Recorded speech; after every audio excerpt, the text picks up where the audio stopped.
Este es el quinto capítulo de la temporada de la divinidad de Dios. Es bueno resaltar y hacer notar la introducción del Evangelio del apóstol Juan, que deja con mucha precisión marcada la relación que existe entre el Verbo y Dios, afirmando que el primero es propiedad del segundo, diciendo con estas palabras: en el principio era el Verbo, y el Verbo era con Dios, y el Verbo era Dios.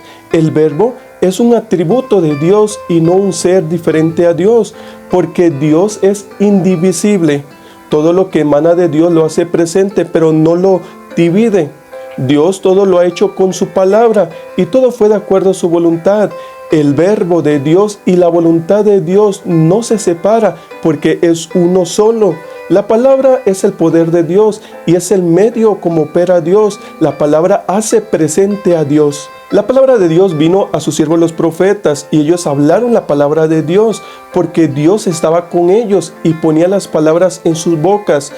Como en el caso muy claro de Moisés, pues Moisés hablaba y de su boca salía la palabra viva de Dios, que aunque en verdad era Dios que por conducto de Moisés decía la palabra y era el mismo Dios que hablaba, porque en donde está el Verbo, ahí está Dios. Y es por eso que con justa razón Dios le dijo a Moisés que yo estaré en tu boca. También como en el caso de Cristo, Cristo había recibido de su Dios el Padre la palabra viva. Dios estaba en su boca. Y cuando hablaba Cristo la palabra de Dios, porque Dios estaba en Cristo.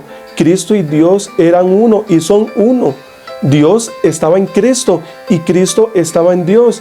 Y al final, en su defensa, Cristo les habló a los grupos religiosos que vieran las obras que Cristo hacía, que no son de Él, que eran meramente de Dios. Pero después dijo Cristo que el Verbo no era de Él, sino que el Verbo era propiedad de Dios. Pero después de su resurrección, Cristo heredó el Verbo de Dios, que es la demostración del Espíritu y poder de Dios, mismo que opera ahora mismo en Cristo Jesús. Siguiendo con el mismo orden, ahora Cristo Espíritu es el que opera y actúa por medio de sus apóstoles para que su voz se siga oyendo y sean edificados. Cristo se ha revelado en ellos y en ellos sigue dando salvación y reconciliando al mundo entero. Dios es de orden y Cristo ha heredado de Dios su Padre, el Verbo. Y Cristo, que es Espíritu perfecto, actúa ahora y trabaja en los apóstoles y ellos hablan y hacen presente a Cristo. Es por eso que el apóstol Pablo dice: mas no vivo yo, mas vive Cristo en mí, porque en realidad el apóstol Pablo era Cristo y por su conducto daba luz y salvación al mundo entero.